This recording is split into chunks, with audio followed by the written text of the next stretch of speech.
ಏನು ಹೇಳ್ತೀರಿ ಈ ನೇಚರ್ ವಾಕ್ ಬಗ್ಗೆ? ಸರ್, ನಾವು ನೇಚರ್ ವಾಕ್ ಅನ್ನೋದು ಕಳೆದ 1 ವರ್ಷದಿಂದ ಹಮ್ಮಿಕೊಂಡಿದ್ದೀವಿ.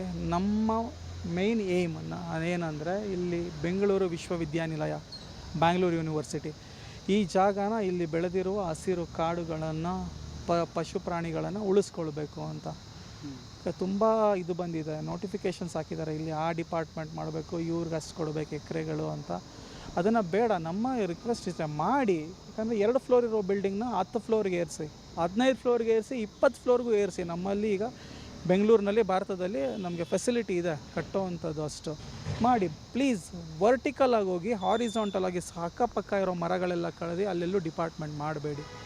ಬಿಕಾಸ್ ಈ ಬೆಂಗಳೂರು ಯೂನಿವರ್ಸಿಟಿ ಅನ್ನೋ ಇಲ್ಲಿರೋ ಗ್ರೀನರಿ ಸುತ್ತಮುತ್ತಲ 8 ಕಿಲೋಮೀಟರ್ ಎಲ್ಲ ಡೈರೆಕ್ಷನಲ್ಲೂ, ನಾರ್ತ್ಗೆ ಈ ಕಡೆ ರಾಜಾಜಿನಗರ ತಗೊಳ್ಳಿ, ಅಪ್ ಟು ರಾಜಾಜಿನಗರ ತನಕ ಇದು ಗಾಳಿಗೆ ಆಮ್ಲಜನಕ ಕೊಡುತ್ತೆ, ಆಕ್ಸಿಜನ್ ಕೊಡುತ್ತೆ. ಸೇಮ್ ಹಾಗೆ ಜಯನಗರದ ತನಕ ಸುತ್ತಮುತ್ತ ಈ ಕಡೆ ನಾಗರಬಾವಿ, ಸುಂಕದಕಟ್ಟೆ ಎಲ್ಲ ಕಡೆಗೂ ಇದು ಆಕ್ಸಿಜನ್ ಕೊಡುತ್ತೆ. ಇದನ್ನು ನಾವು ಕಳ್ಕೊಂಡ್ರೆ ನೆಕ್ಸ್ಟ್ ಡೆಲ್ಲಿ ಮಾಡ್ತೀವಿ ನಾವು.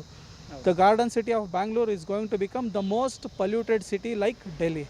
ಅದಕ್ಕೆ ನಾವು ಅವಕಾಶ ಕೊಡಬಾರ್ದು. ಸೊ ಗ್ರೀನರಿ ಉಳಿಸ್ಕೊಳ್ಳಿ. ನಿಮ್ಮ ಮನೆ ಸುತ್ತಮುತ್ತ ಮರ ಗಿಡಗಳನ್ನ ಹಾಕಿ.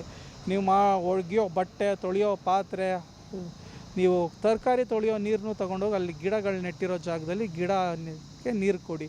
ನೀವು ಒಂದು ಗಿಡ ನೆಟ್ಟಿದ್ರೆ ಆ ನೆಟ್ಟಿದ ತಕ್ಷಣ ಅದು ಬೆಳೆಯೋಲ್ಲ. ನೀವು ಒಂದು up to 3-4 years, at least 3 years ನೀವು ಅದಕ್ಕೆ ನೀರು, ಗೊಬ್ಬರ ಕೊಡದೇ ಇದ್ದರೂ ನೀರುಗಳು ಕೊಡಬೇಕು. ಬೇಸಿಕ್ ಅನ್ನೋದು ಮಾಡಬೇಕು.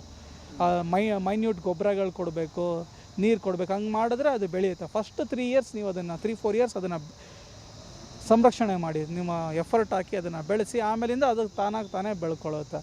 ಸೊ ನಿಮ್ಮ ಮನೆ ಸುತ್ತಮುತ್ತ ಇರೋ ಗ್ರೀನರಿ ಮತ್ತು ಇರೋ ಫಾರೆಸ್ಟ್ಗಳು, ಉಳ್ಕೊಂಡಿರೋ ತುರಹಳ್ಳಿ ಫಾರೆಸ್ಟೇ ಆಗಲಿ, ಬೆಂಗಳೂರು ಯೂನಿವರ್ಸಿಟಿ ಆಗಿರೋ ಫಾರೆಸ್ಟೇ ಆಗಲಿ, ಯಾವುದೇ ಆಗಲಿ, ಎಲ್ಲದನ್ನು ದಯವಿಟ್ಟು ಕಾಪಾಡ್ಕೊಂಡು ಬನ್ನಿ.